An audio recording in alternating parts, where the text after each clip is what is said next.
And we're live, E. Michael Jones and I. This time we're going to be having a relaxed chat because I've been trying to say to Mike that we might not be completely being understood by the people we're talking to. Do you ever get that feeling, Mike? Every time I read the comments on Twitter, I feel misunderstood for the most part. Yes, and sometimes I feel a bit guilty because I think, what is a category of the mind? You mean an abstract idea, don't you? That's what you mean by, and I think it's one of your very, very basic ideas. And the other thing is, your race cannot be your religion. And I think most people probably they don't want to understand because they want race to be their religion because it's easy to spot another white person and this is what makes them comfortable. But if they have to, go through a tick list of, is he my religion? Is he a decent person? Can he be relied on? Blah, blah, blah. And then it becomes complicated. And I think a lot of people just want, to play Space Invaders in a way.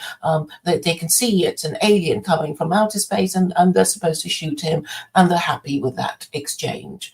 But category of the mind, it's probably a bit complicated for most people. Yes, it is. They're not known for their abstract thought. So a category of the mind, if you want to understand a category of the mind, you have to delve into the mind of the person that created it. A category of reality is the opposite. So categories of the mind are, in some sense, mutable. Categories of reality are not. So category of reality is white. Would that be? No. I'm saying that white has always been a category of the mind. It was created by a certain group of people with a certain purpose in mind. Your features are a category of reality. The meaning that gets attached to your features is a category of the mind. Now, this is something I don't know why it's so difficult to understand, but that's what we're talking about here.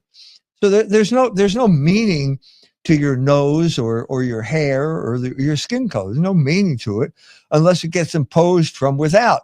And that's precisely what happened in America, because you had people coming to a completely situation from very different parts of the world, from Scotland, Ireland on the one hand, and Africa on the other, and they were both slaves in the tobacco plantations. And there were Irish slaves.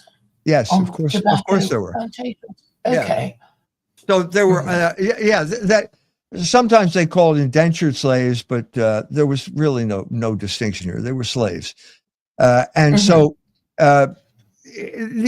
There was the working class got together at a certain point and engaged in a rebellion, Bacon's rebellion, and this scared the planters, the oligarch, and so they decided to introduce the term white as a way of dividing the workforce and privileging one part and disadvantaging the other.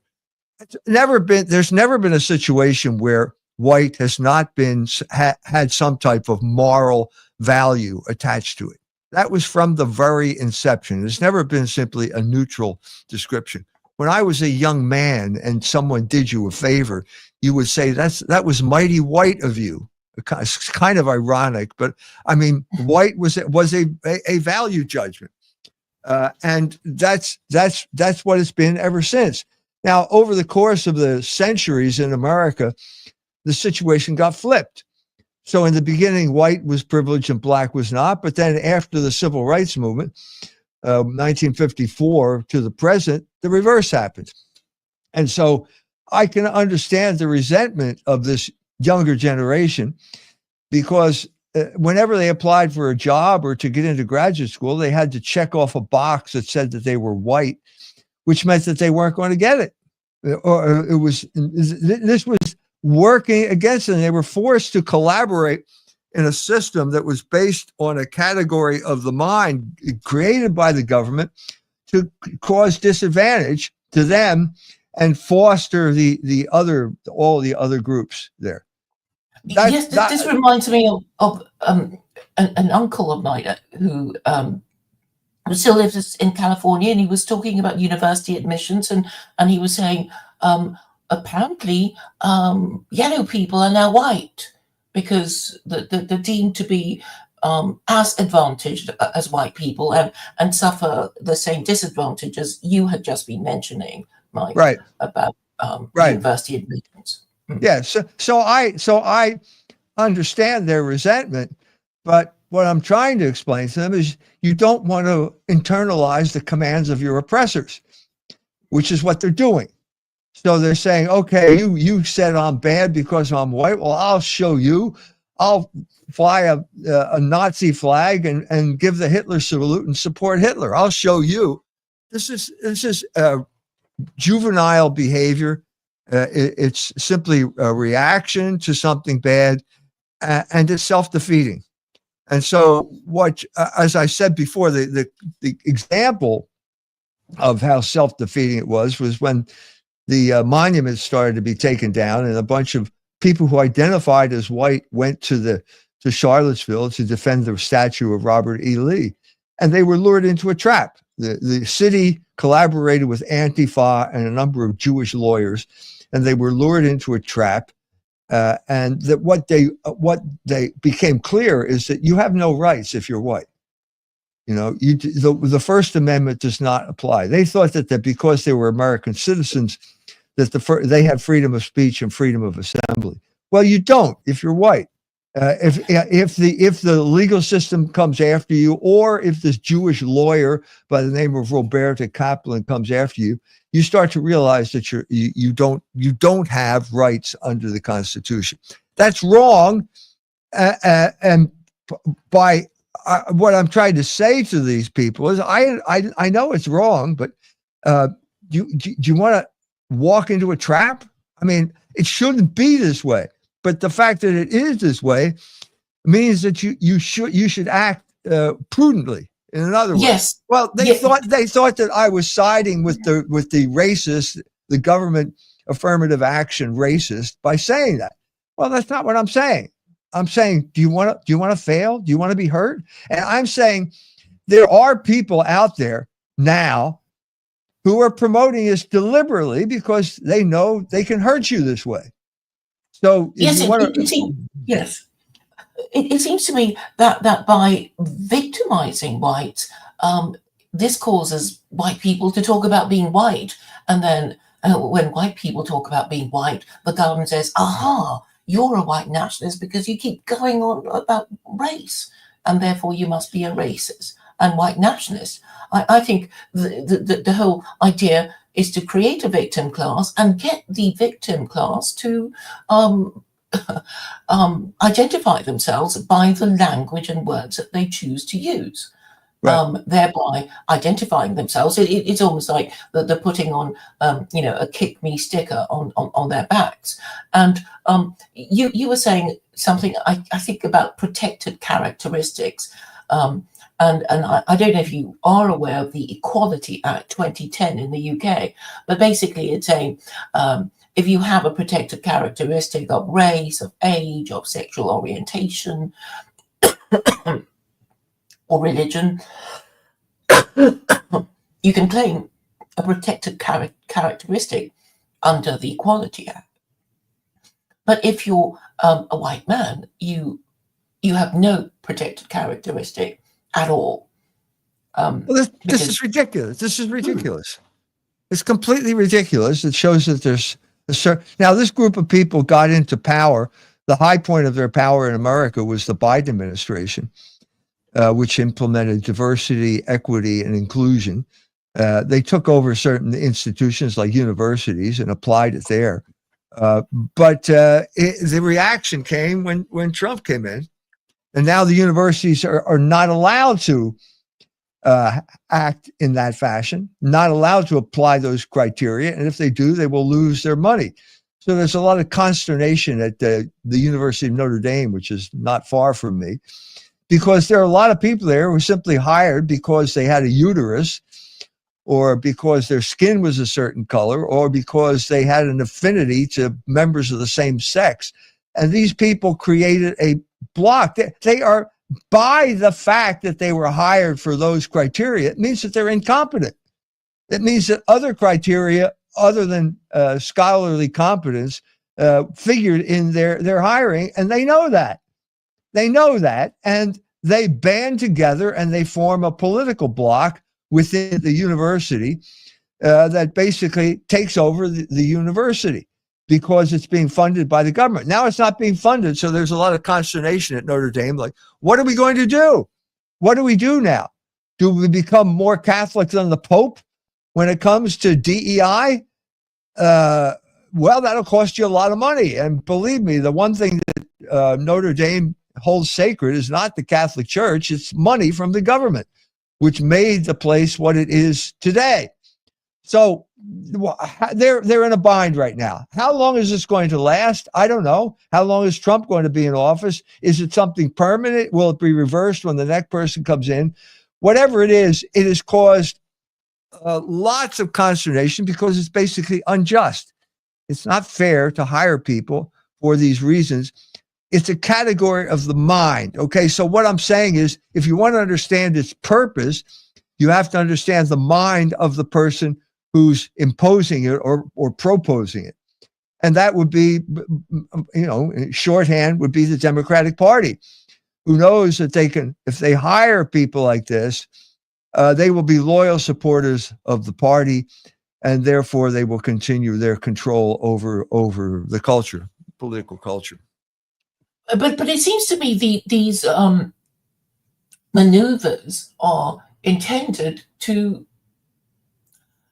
buy votes from the incomers, and they will at least be loyal to the party that brought them in and claims to protect them for at least a generation.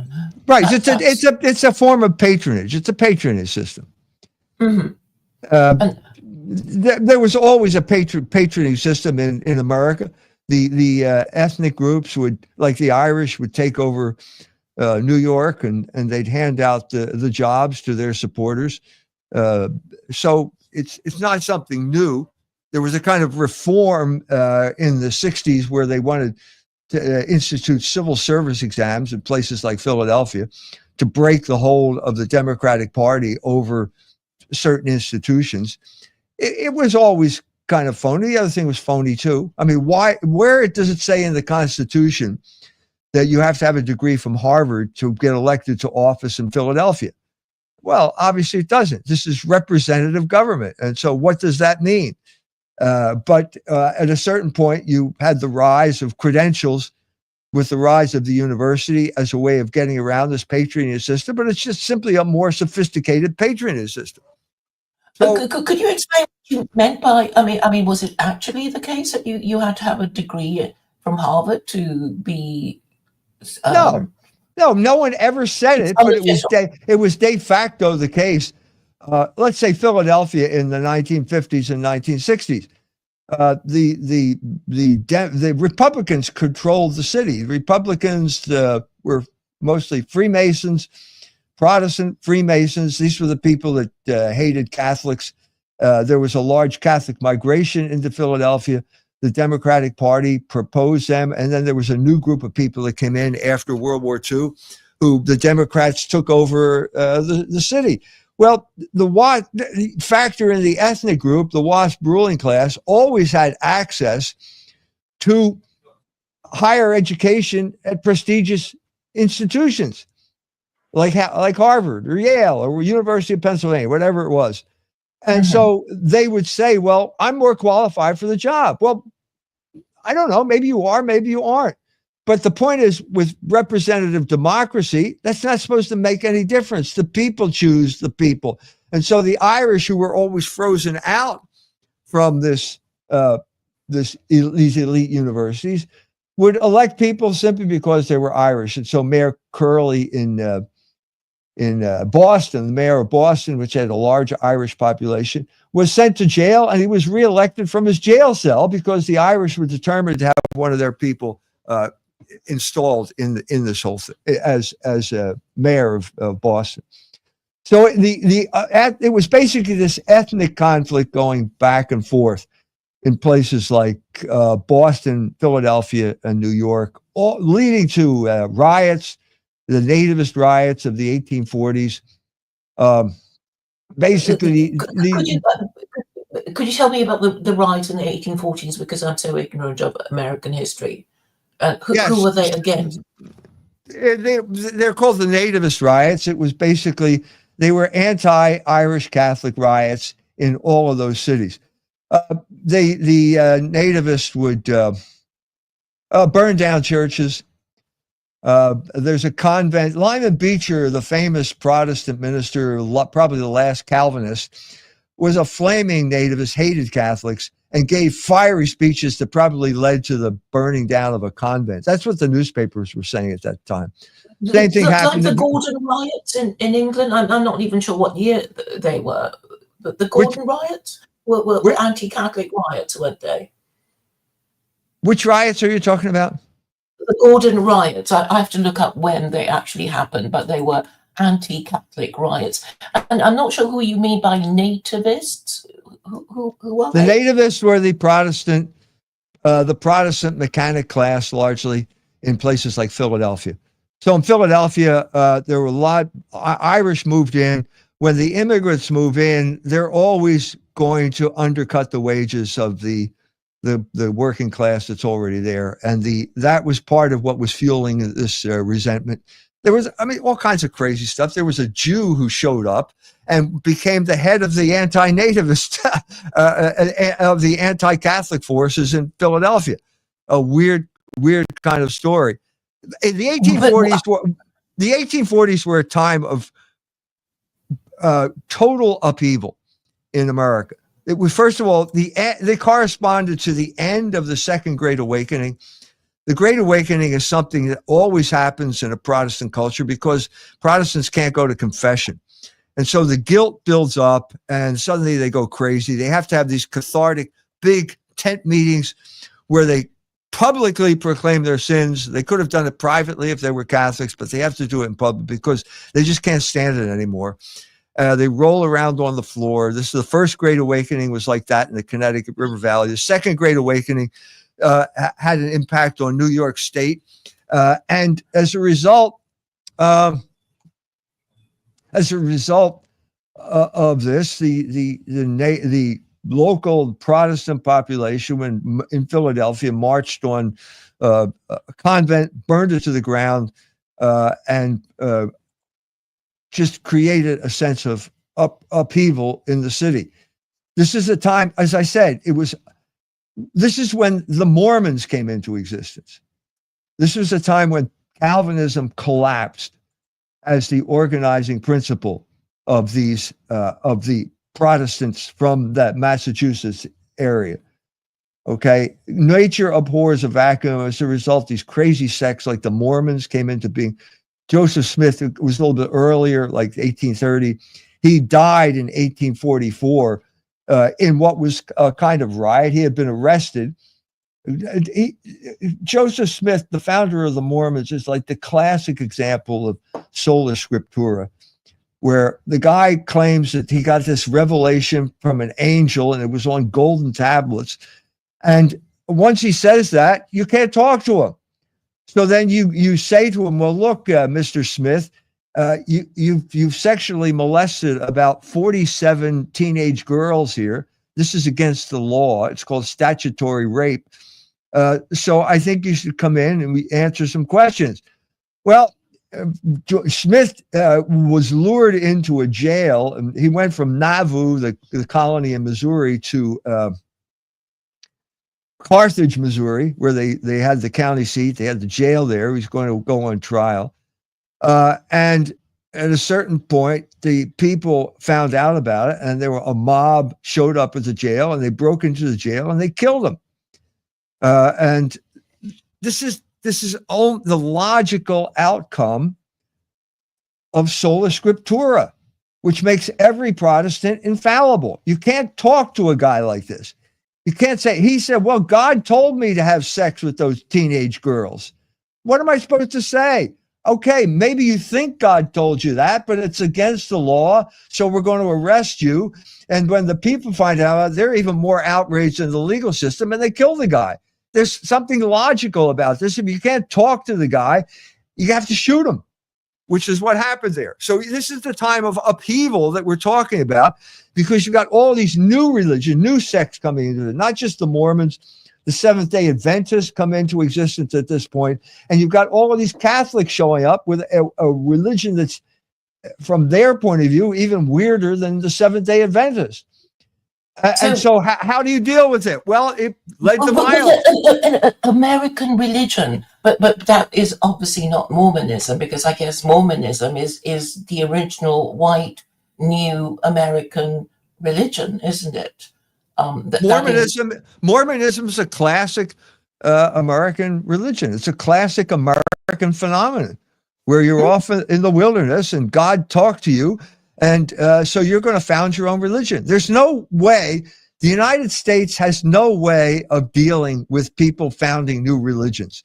So the best they can do is basically send in the troops. Look, I don't care what you say is on those golden tablets. We are not going to tolerate polygamy. And so you got 24 hours to change your religion, or we're going to slaughter all of you. That was basically what the government said to the Mormons, and the Mormons capitulated because they wanted to be wanted to have the state of Utah recognized by the government. This is all force majeure.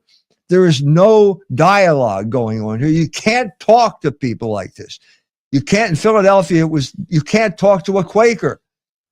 Bigby Balsall wrote a book about this. The difference between Philadelphia and Boston is that Philadelphia was created by Quakers, and you can't talk to a Quaker because every time he opens his mouth in their meetings, they call them meeting houses, don't call them churches. It's the Holy Spirit speaking through them. How am I going to argue with the Holy Spirit? I took a group of Germans. We took them on a choir tour. They sang at various places, and one of the places we took them to was Philadelphia. And I took them to the Quaker meeting house in Philadelphia. And there was the lady, the Quaker lady, nice lady, and she gives us a tour of the old meeting house, the original meeting house. It's basically horsehair benches. You're facing each other. You're just looking. There's no altar. There's no pulpit. It's just you looking across the room at someone else and waiting for the inspiration to come. So you just shut up until the Holy Spirit descends on you, and then you start talking. So I said, well, how often do you use this room? And she got this embarrassed look on her face. And she said, well, we kind of looking around like, well, we don't use it anymore.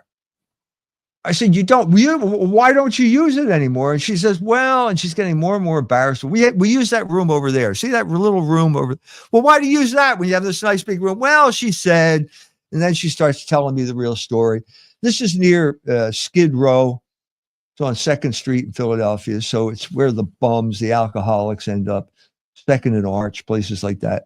And when you have those people, you also have bag ladies. They're the female version of the bums on Skid Row. And they come with bags full of whatever things that are necessary for their lives because they're homeless. And so they come to the Quaker meeting because there's no reason why they shouldn't come to the Quaker meeting. And they sit there and they start talking about the price of pork chops. and damn it, it's too expensive now. And I can't afford to buy pork chops. I've eaten pork chops for my entire life. Well, the Quaker lady is appalled at this, but how can she say that this is not from the Holy Spirit? Are you telling me that the Holy Spirit is not concerned about the price of pork chops? By what authority? So you've got a religion that is totally irrational, that can't defend itself on its basic fundamental principles, and has to go into basically psychological warfare, which is what the Quakers ended up doing. They call it friendly persuasion, but it's really psychological warfare. And Carl Rogers used it as a basis for sensitivity training, which is basically using the group to browbeat everyone into submission. This is the fundamental flaw. It's meant to be democratic, the Quaker meeting house, don't they? Yes, of course it's democratic.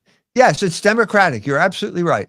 But democracy does not work without some type of formative principle, which is what John Adams said. He said, we have no constitution that functions in the absence of a moral people. So you have this absolute democracy based on what? On what? Some delusion that emerged from your brain? At the very least, you're talking about categories of the mind here. But surely the Quakers were really about, well, they wanted to deny the Trinity, but they didn't quite dare. So they said, well, we can talk about the Trinity if we think it's a Trinity, but we can also talk about God in other forms. He may be a Unitarian God or any other form. Isn't that what they're allowed to say in their meeting houses? No. No? Okay. No. I mean, I don't know. They did not rise to the level of the Trinity. They simply did not rise. They were incapable of the type of abstract thought that is necessary for the Trinity. There were certain things that they believed in. And the man who understood the complete hypocrisy of the Quakers was Ben Franklin, who also came from Boston, was alive as a young man when Cotton Mather was walking through Boston. So the Puritans were still in power in Boston. Takes a ship to Philadelphia and starts off brand new at a time when the economy is booming in Philadelphia, and becomes very successful person. So he wrote his autobiography, and he tells a story there. He hated Quakers. He hated Quakers because they were all hypocrites. And they were hypocrites because they said that they did not believe in violence. They did not believe in self-defense, but they wanted to retain their property. Well, you can't have it both ways. If you want to retain your property, you're going to have to defend yourself or defend your property, which means you may have to get a gun. The classic example of this was Daniel Boone, was raised a Quaker, and when he wanted to lead people into Kentucky, he needed a gun. Well, as soon as you pick up a gun, you're not a Quaker anymore. And this shows how the frontier and the existence in the wilderness modify the essence of their religion.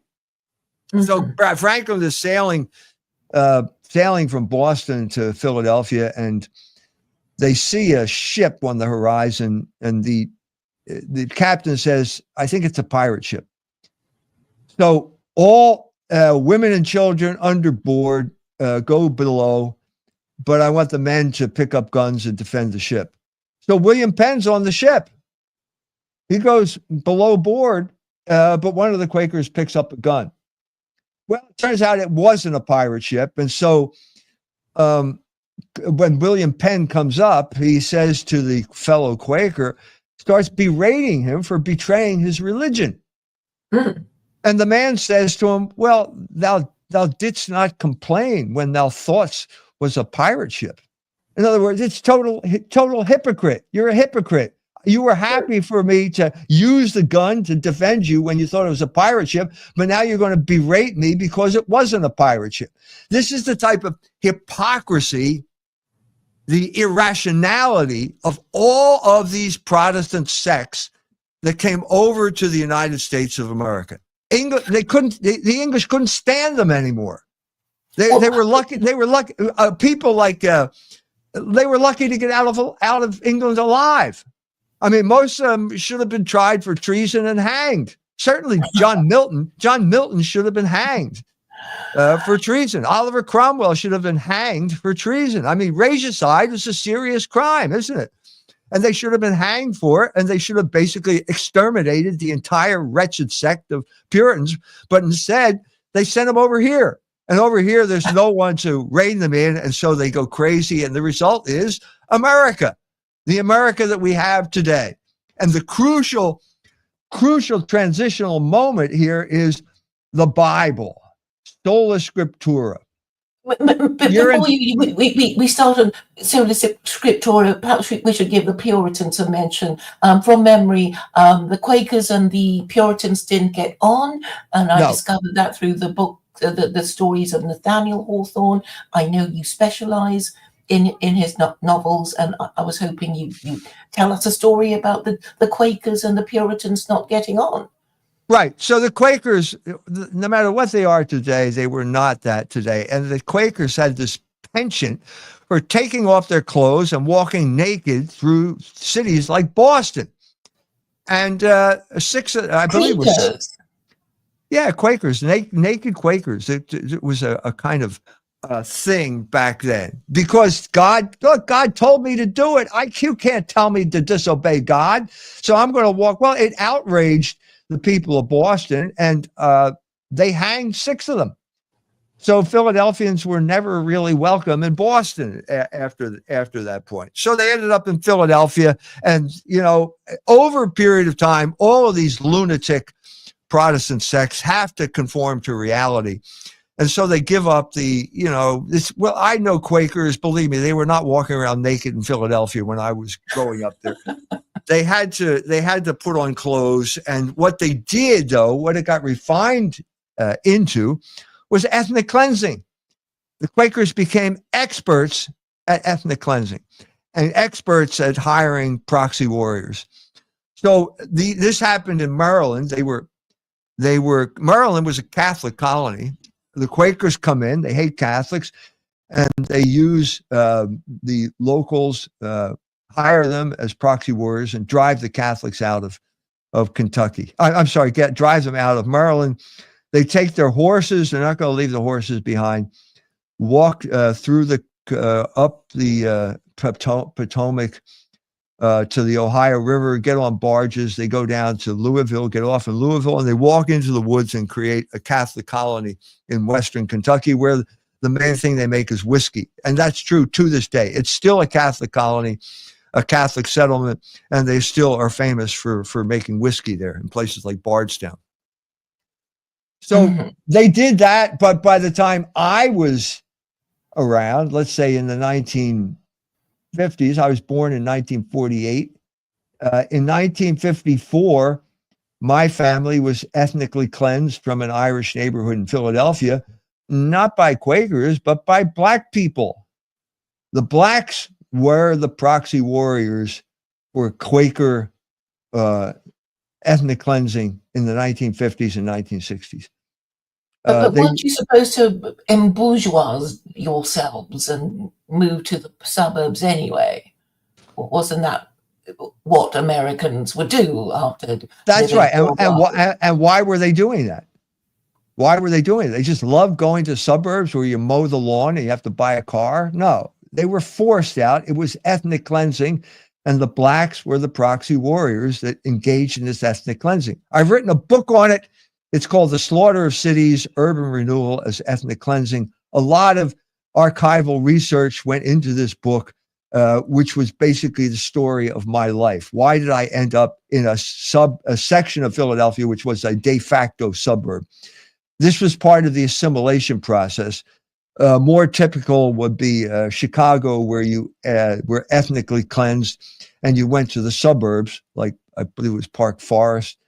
And so when you're in the city, you're Polish.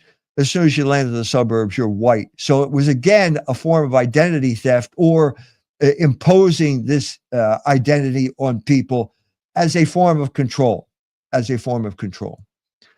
in London, this has, well, certainly in the East End, you have wave after, the Huguenots and the Irish and and now the Muslims, who are now currently the ones dominant in the East End of London, and before that it was the Jews, and so it seems that once people have done well for themselves, they go and live in the suburbs, and this is inevitable and organic.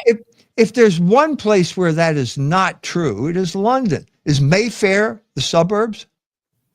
Is Mayfair the place where the rich people really want to live? That's the most desirable area in London. It's not the suburbs. Suburbs are always for second raters. Suburbs are the place where the guy who fixes your refrigerator, that's where he has to live. He has to drive into the city. It's certainly true. Well, that's most of us then. Certainly true of Washington, D.C. All of the like Georgetown is not the suburbs. I guarantee you that. McLean, Virginia is on the other side of the river, but it's not the suburbs. It's the part of the valuable real estate is all toward the center, And if you want to fix the refrigerator, you have to live in Manassas or one of those way out places like that. But that is changing too because of the constant expansion of the federal government, leading to constantly more and more people coming and constantly moving farther and farther out of the city. But I'd say the valuable real estate is always in the city, center of city. Yes, but this makes me think of the Jews, because their religion basically says you're not supposed to go and live in the suburbs. You're supposed to live in your ghetto, where the synagogue is always within walking distance, because when you go to the synagogue, you are not to drive there on the Sabbath, because it would be the greatest sin. Because you would be. That's true of the Orthodox, but they're not the majority of Jews. So the Jews in Philadelphia started. The Jewish neighborhood was, 2nd Street south of Market, where they first arrived here. They kind of walked right off the boat, and then the migration pattern was north up Broad Street, and then it was west to Strawberry Mansion, which is on the banks of the Schuylkill River, the other river. And then they were the first to leave. So my family lived I would say just north, I'd say northeast of Strawberry Mansion. And the Jews were the first to sell out, and the blacks moved in. The Jews exited en masse, and they moved across the river to Winfield, which is on the other side of the river. And then they moved out of there. They were constantly. So when I first got married, you had to pick a neighborhood that was just about to be ethnically cleansed. So you got there before, like in Winfield, before the last Jew left, and before the big black migration came in. So the Jews are pulling out. The rent is plummeting, so it's really cheap to live there until the blacks move in and take over, and then it becomes really dangerous. And so the last Jew, we're in Germany at this time, and we hear the story of the black gangs break into this house, the Jewish families living there. They rape the women, they tie the father up and put him in a closet and set the house on fire. This is a type of mayhem that the blacks were waging on people, basically to drive them out of the neighborhood so that they could buy these big mansions for a song, which is what happened in Winfield when I was there. So that's the story of ethnic migration. There's never been a time, I would say, when it wasn't coerced. Certainly in my experience, places in the book that I talked about, the federal government collaborated with entities like the Ford Foundation. Ford Foundation was heavily involved in working with the Quakers and blacks to ethnically cleanse Catholics from ethnic neighborhoods in Philadelphia, because the ethnic neighborhoods were simply too powerful politically. In the UK, it's called gentrification. So there've been, certain parts of London where, you could see from the buildings it used to be quite prosperous, and then for some reason, such as Brixton, and Harlem has some, beautiful houses. I've noticed when I was there. But perhaps it would happen, even if everybody was white, because, and I don't know if any American has said, well, perhaps we'd be nicer to each other if we did have an American national religion, rather than everyone for himself. Do you think that might? Well, first of all, if you're talking about America in the middle of the 20th century, you had a big boom up until the stock market crash of 29, and then basically nothing got built. There was no building going on for the entire Depression, and then that extended into the war years when nothing got built because there was a war going on. So you had this huge pent-up demand for housing that became critical when 13 million American soldiers returned from Europe, all ready to get married and start families. So there was a sense in which they had to build housing. Okay, but the housing they built, what we're talking about is Levittown, which was the first post-World War II suburb. It was built by the Levitt brothers, who were Jews who were in the Seabees, which is basically the construction crew that would land on an island in the Pacific and build an airport, within 24 hours with Quonset huts next to the airport or something like that. So they came to potato fields in Long Island and basically created a settlement based on slabs. They pour a concrete slab, no basement, one-story house, bungalow on top of the slab, really cheap stuff, and then sell it with really low mortgages. And the GIs, kind of flooded into that place. No connection by transportation, so you had to have a car. And Levitt knew he was involved in social engineering. He knew he was involved in it. So you use this pent-up demand, the fact that these soldiers have all become accustomed to being homogenized and ordered around because they're in the army. And so now you're going to extend that and call it social engineering. And so you buy the car and you drive it back and forth, which is incredibly stressful to do that, to work every day. And when you come home, you watch television. And on the weekends, you mow your lawn. What's a lawn? Nobody knew what a lawn was when they lived in North Philadelphia. Okay, but now you have to have a lawnmower. And Levitt actually said, no one who lives in Levittown could ever become a communist because they have to mow the lawn every Saturday. This is an admission that this whole thing was a form of social engineering, massive form of social engineering after World War II. Perhaps it wasn't intentional, but talking about suburban living, what I've noticed about Muslims in America and Muslims in Europe was this was a conversation I had with a Muslim who lived in America, and he was saying Muslims in Europe are more held more firmly to their principles because they were forced to live in ghettos or in cities, and they live together, while Muslims who end up in America, that they would soon be dispersed in the suburbs, and they would lose their values and their religious principles and basically assimilate, and that would be the difference between European Muslims and American Muslims. Yeah, I think that's true. There are large concentrations of Muslims in France now in their suburbs. They call it Banilu. It's kind of like their suburb, and they're not the same type of architecture, but they're totally Muslim. And if you have this totally Muslim environment, you're not going to assimilate. You're obviously not going to assimilate. And that's France's problem. And whether they solve that or not is questionable at this point. But yeah, but it's not completely different in America. I mean, my oldest son lives in Dearborn in Michigan. That's where Ford headquarters are. And it's a big Muslim town. Most of them are Lebanese now, but you have a lot of Yemenis coming in now. And they move into the same neighborhood, which is the natural thing to do when you come to America. You want to live with people like yourself. The ethnic neighborhood was the rule in northern cities in America. And it was a serious form, an effective form of assimilation, especially when it was combined with the Catholic Church, because it assimilated on the people's terms and not on the government's terms.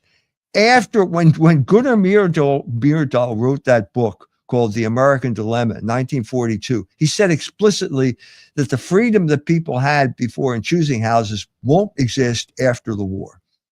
This was the manifesto of social engineering. And so ethnic neighborhoods were declared non grata.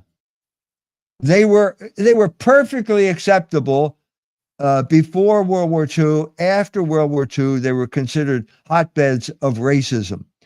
This is not true. This was always so. The classic example would be Martin Luther King. Again, he's a pawn of the Quakers and Nelson Rockefeller. So he starts the civil rights movement in the South, and they want him to come to Chicago.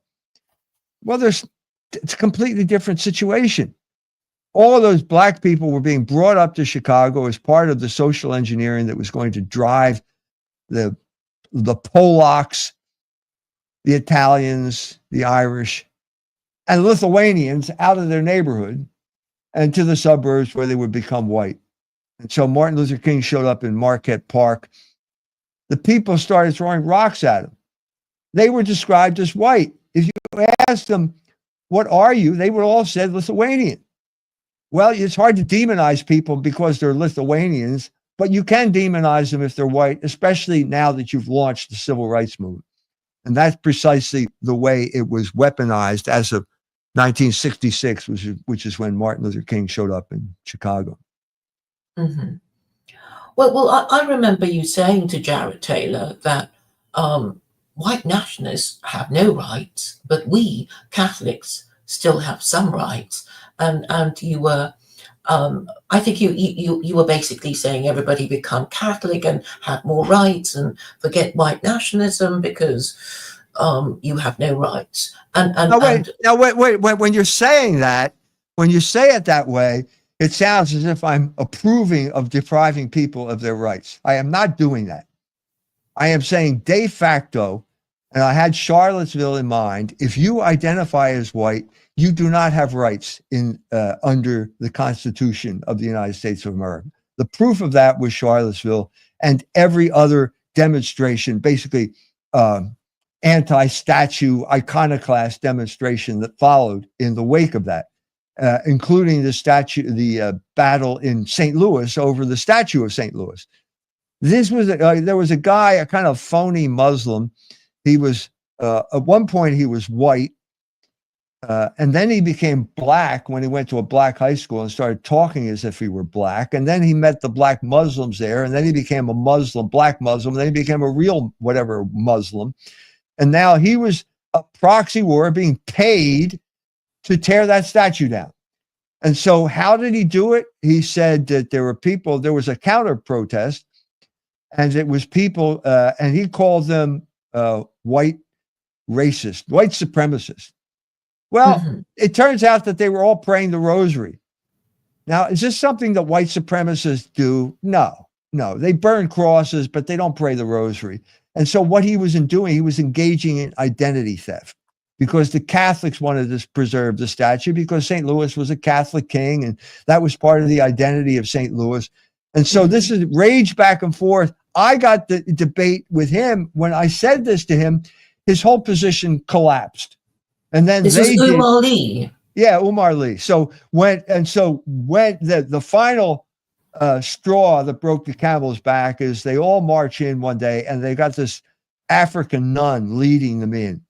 Well, she didn't look like a white supremacist. The whole thing blew up, and I won. The statue's still there. He lost. So sorry, but he was just a proxy for the Jews. The lady that was running this was this lady rabbi at the big progressive synagogue there by the name of Susan Talvez. So my friends would have, people I knew in St. Louis, they had Jewish friends, and they'd call them up. Jews would call up my friend who's a Catholic and say, this is terrible.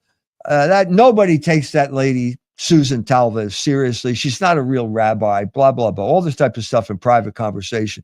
And then my friend says, well, this is great to know. So we should have a statement, St. Louisans United, Catholics and Jews defending the statue. So sign up, okay? Well, no, the guy wouldn't do that. So you're not going to criticize another Jew in public. So that was, but we didn't need them.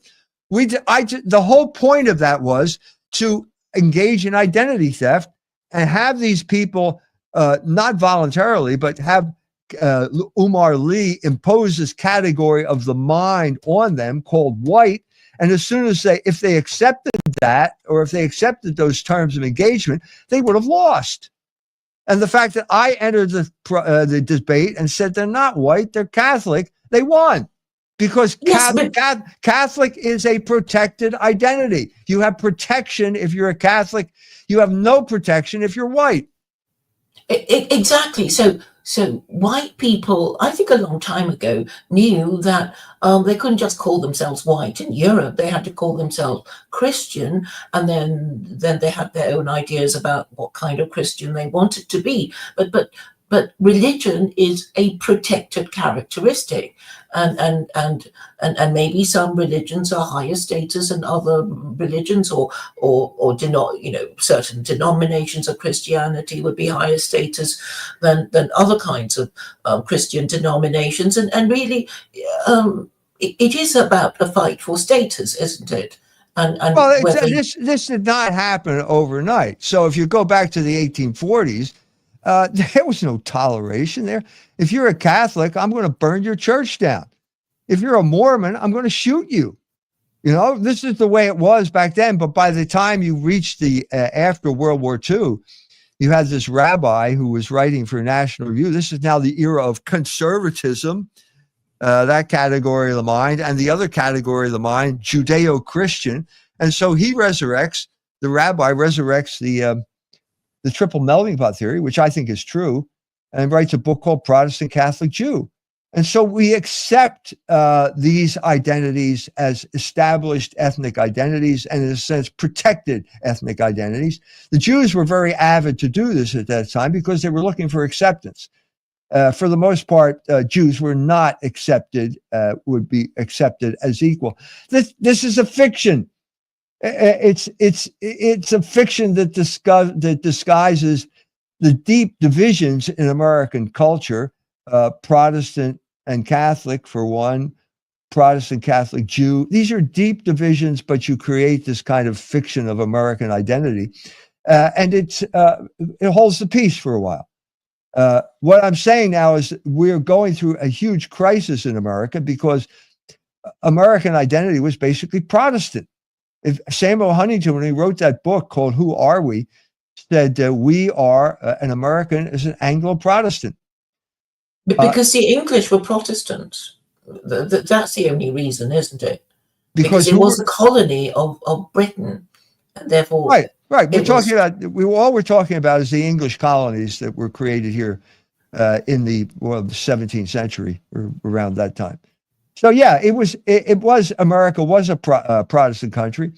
Huntington distinguishes between the founder who creates the form and the immigrant who conforms to the form. And we were immigrants. Catholics were always immigrants in the English colonies. They were the original settlers in France, New France and Mexico, New Spain. But they were always settlers, and so we had to kind of conform to that type of behavior. The problem now is that Protestantism is disappearing. And the other problem... Yes, because of I suppose the success of Protestantism could be attributed to the Protestant work ethic, but that's gone with a welfare state. So I think so this is something that a Frenchman by the name of Emmanuel Todt noticed. He said the American empire is failing because because the hidden grammar of the American empire is Protestantism, and Protestantism is disappearing. And then he says, well, what's Protestantism?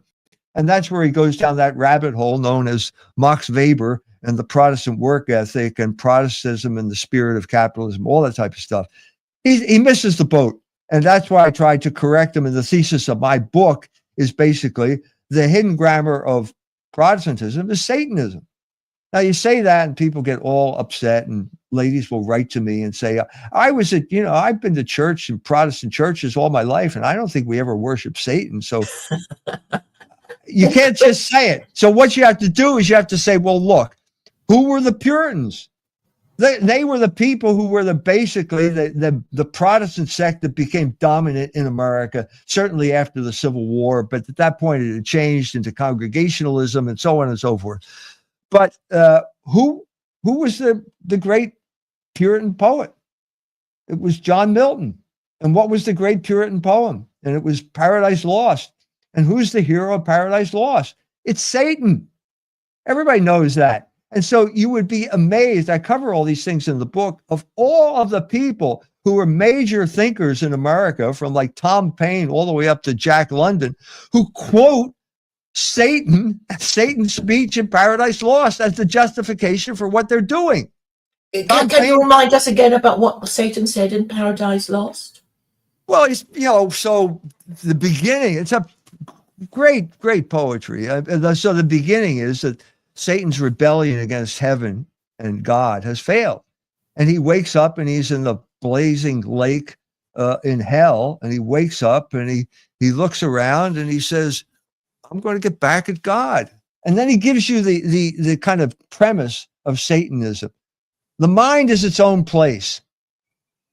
Here we shall be free because they can't kick us out to any place lower than hell.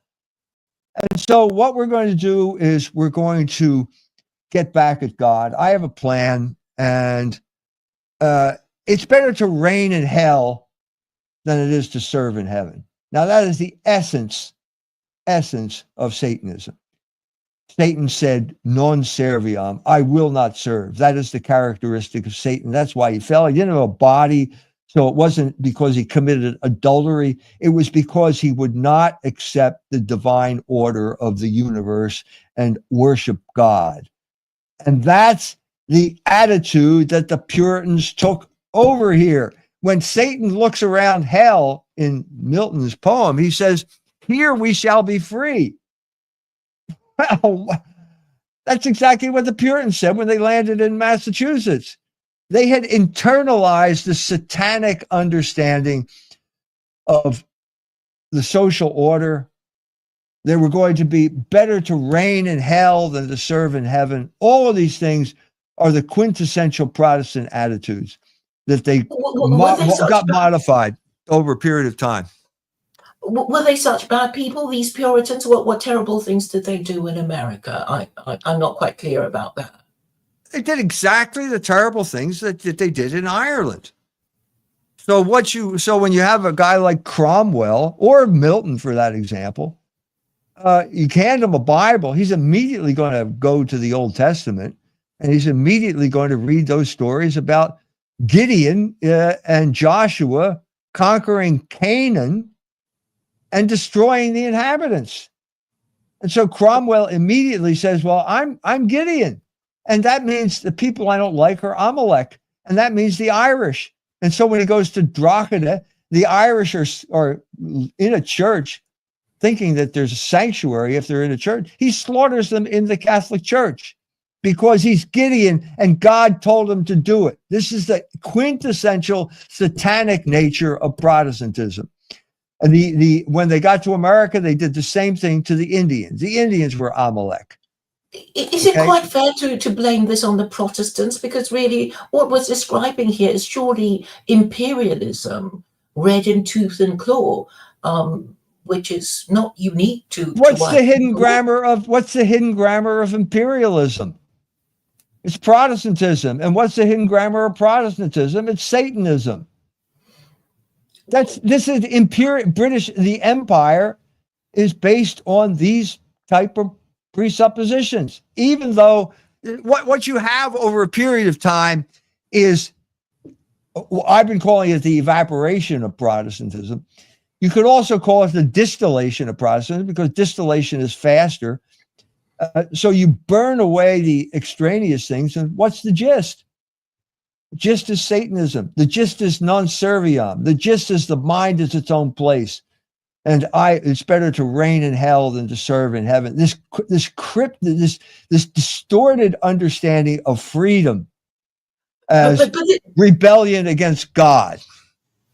But this is surely dualism, because I believe that the Jewish attitude towards God, that he is in perfect control of the universe, and if anything bad happens, he intended it to happen, and Satan is but his agent provocateur and his prosecuting counsel sent to lead us astray and test our ability to obey his laws. And I think the Jewish, Christian, and Islamic view of Satan is slightly different in that we are meant. I mean, there is a verse in the Old Testament saying God created evil, even.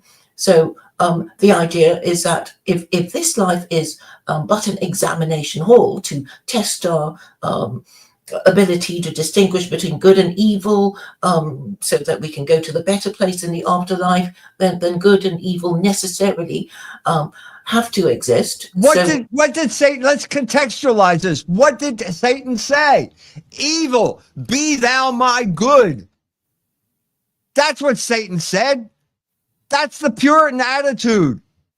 That's the attitude that has been a consistent part of this Judaizing theology from the beginning, from its beginnings with Talmudic Judaism through the Protestant Reformation, all the way up to the present. This is exactly the attitude that Benjamin Netanyahu has when he talks to the Israelis in Hebrew, and he says, they are Amalek. He said that. As soon as you say they are Amalek, you can exterminate women and children. You can, what the IDF does, it lures these Palestinians to somewhere they're supposed to be picking up food, and they kill them all because they have a right to exterminate women and children because they are Gideon and those Palestinians are Amalek. This is the fundamental distortion of the Old Testament that is the cornerstone of America's foreign policy, and we have to stop it because we cannot tolerate a group of people who have a divine right to genocide. We cannot tolerate this any more than the Americans could tolerate Joseph Smith, who said he had a right to have sexual intercourse with every 13-year-old that he came across. If you can't persuade a guy like that, you have to shoot him. This is the purpose of military force, and this is precisely where Donald Trump is falling down. He's not doing his job. His job is to rein in Benjamin Netanyahu, and he can't bring himself to do it. That's the fundamental crisis that's facing the United States right now and facing the world, and we have to resolve this crisis. Well, it could be argued that perhaps Netanyahu is but playing his role assigned to him by the neocons so that the buck can be passed between America and Israel, and they can both blame each other. Oh, we have to rescue the Jews, when in fact Netanyahu must surely know that. Or even be ordered to do what he does. So it's like, well, this is a story. Nobody's ordering Benjamin Netanyahu to do anything. Trump is the man who's supposed to be doing that, and he's not doing it. So Trump goes through the charade of bombing these, nuclear sites.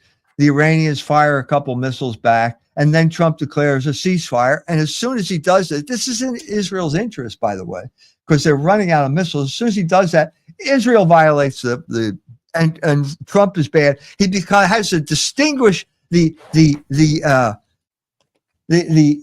unique place in American history. He has a distinction of being the first president to say fuck in public. He will go down in history as the first president to say fuck in public. It was a sign of his frustration in dealing with Israelis when he can't take charge of the situation. Yes, but isn't it the case really that no American president is really in charge of American foreign policy, and if they try to do anything, they get assassinated? Well, that's the story. That's the story of John F. Kennedy. That's the story of John F. Kennedy in a nutshell. And I suppose no one wants to be murdered. The Israelis are expert assassins. And they always get away with it. And so they've intimidated the presidents of the United States of America. And that's where we stand. There is a precedent in history for this sort of thing, though, isn't there, Mike? There was a Praetorian Guard in Rome who specialized in assassinating Roman emperors who didn't fall in line with their military policy. Yep. So they're not the first people to have assassins, but that's their policy right now. Anyway, it's been great talking to you, Claire. We've done it for an hour. I did my best to represent my position. Yes. Could I just sort of sum up, just for my own sake, this thing about category of reality and a category of mind, and I guess I wanted a short and snappy definition that I can remember. All right, let me give you a good example. 24 hours in a day. Is that a category of the mind or a category of reality? It's a category of the mind. It's a category of the mind because you could have 12 hours in a day and no problem. Would be no problem. You can. Why we have 24 is because it's divisible by a lot of different numbers. Okay, let's shift now to the number of days in a year. Can you have 360 days in a year? I think different calendars have different numbers of days in a year. Julian and Gregorian. You cannot have 360 is much more divisible, much more easily to deal with than what, but you can't do that because the days of the year are a category of the mind and they cannot be changed because they are a function of reality. So it has to be 365 and 1/4 days for a year, because otherwise the calendar will slip and you'll end up with snow in July. That's the difference between category of the mind and category of reality. I could give you other examples, but in order to understand the implications or the applications of categories of the mind, you have to go to the mind that created them. If you want to understand the implications of the category of reality, you have to go to reality, and that's the difference. So is this an idea original to you, Mike? Yes, it is.